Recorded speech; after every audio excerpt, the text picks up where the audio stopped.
Good morning. This is Vicki Martinez from Giving Grace. I'm one of the volunteers, and it is Wednesday, April 10th, and it is time for Love Thy Neighbor Moments. And today we're going to talk about something that's a little hard to talk about, let's say. Some people kind of get a little upset by this, but I want to start off with a message straight from the Bible before we get into what I want to talk about. In Acts 9, 1 through 31, there was a man named Saul, and Saul was a killer of Christians. He was brutal, and women, children, men, he did not care. If you were a Christian, he was going to torture you, brutalize you, kill you, chain you, whatever it took.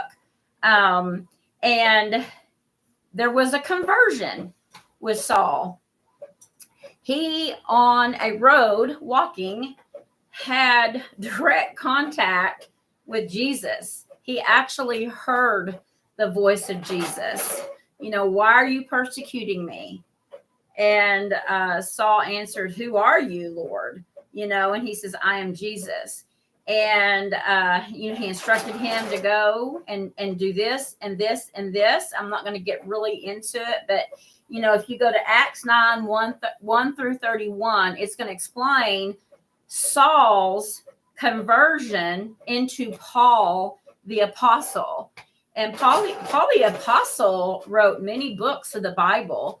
And Paul became a disciple, and Paul overcame his past, and he was able to put his past behind him and move forward. And he was one of the great disciples.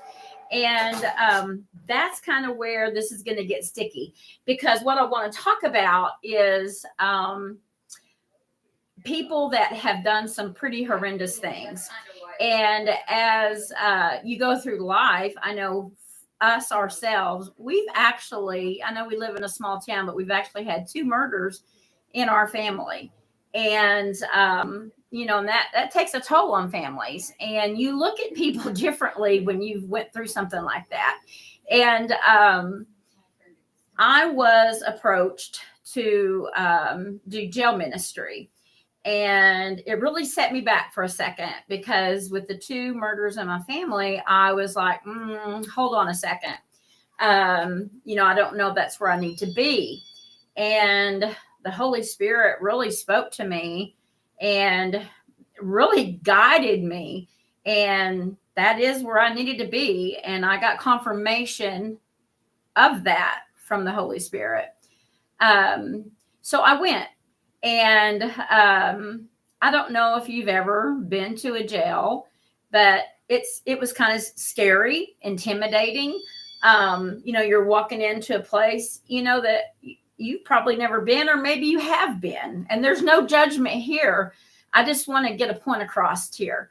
So we walked into the jail, and as we walked in, there were no chairs. Because they had been fighting amongst each other, and they didn't want to be able to, have a weapon. So there were no chairs. Everybody had to stand. And actually, you immediately began to feel there was something in the room. Now, you could tell the people that did not want to be a part and was not going to be a part.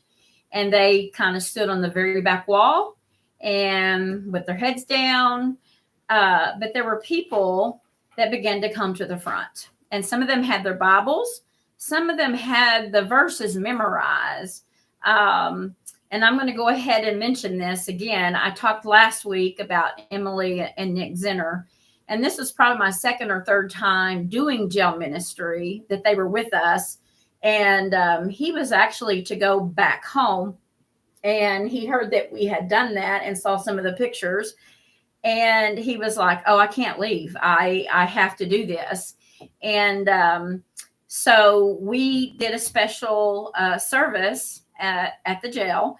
And he like I said last week, he was in the nice pants, the nice shirt, and that's how he dressed for the jail also.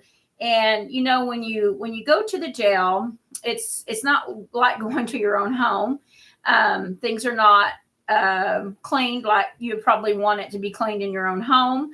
And they have a common area where everybody can go. And what we had done, or what they had done, the jail themselves, is they had put women on one side, men on the other. There was a line they could not cross, and they actually did really good and didn't cross the lines.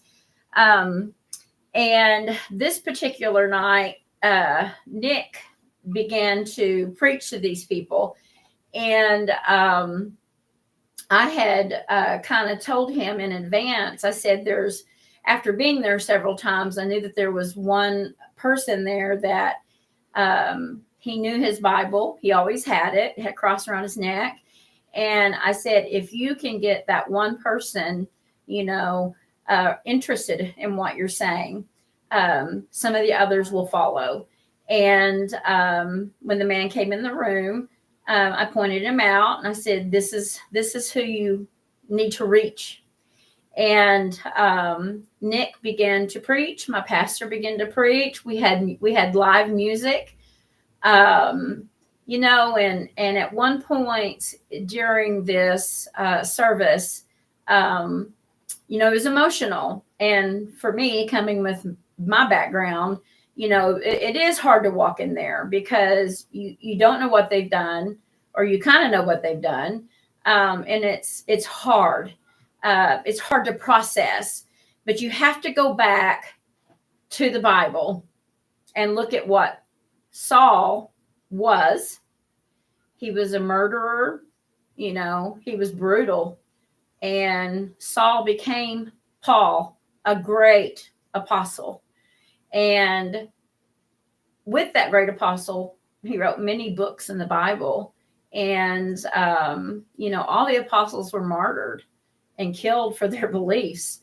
And that's what I want you to keep that in the back of your mind, that we all have a past. Some past may be different than others' past. When it comes right down to it, sin is a sin is a sin.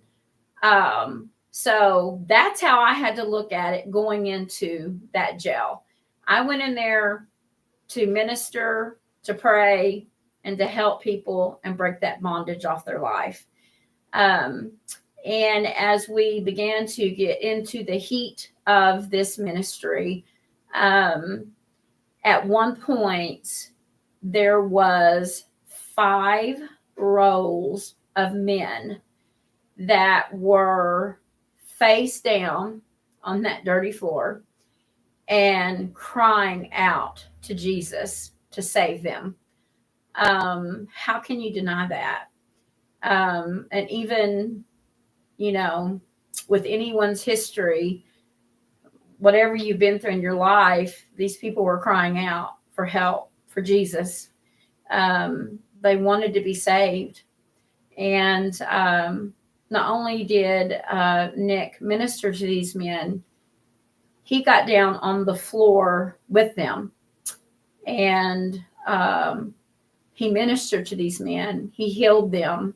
They gave their lives to Jesus. And then the women began to come up on the other side. And there were a few ladies there. I was one of them. And we began to minister to them. And our preacher began to minister to them. Just that one visit, and we've done several, but just that one visit, I know that there was probably 30 to 40 people that gave their lives to Jesus that day. They were a Saul and became a Paul. And so don't get hung up on your past, because we all have one. We may have not have done everything that Saul did,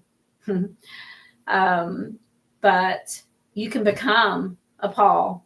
And that is, by giving that grace to someone and forgiving that past, for forgiving something horrible that happened, even if that person that maybe did something horrible to you is no longer alive, you still can forgive them for yourself, and get that healing on your life.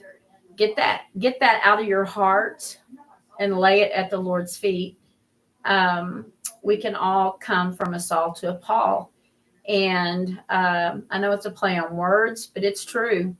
Um, and I know that troubled times are ahead. There's going to be hardship for people. And this is the time to love thy neighbor. There's going to be people that are going to be needing help. And there's going to be people that are going to be hungry. And as we do here at Giving Grace, there's going to be people that need diapers, wipes, formula. That's what we're going to do. But there's going to be people that we won't be able to reach. But you could reach people. And I want to ask you to do that. Step out today. Step out in faith. Step out in faith and reach someone that maybe we can't reach, but you can.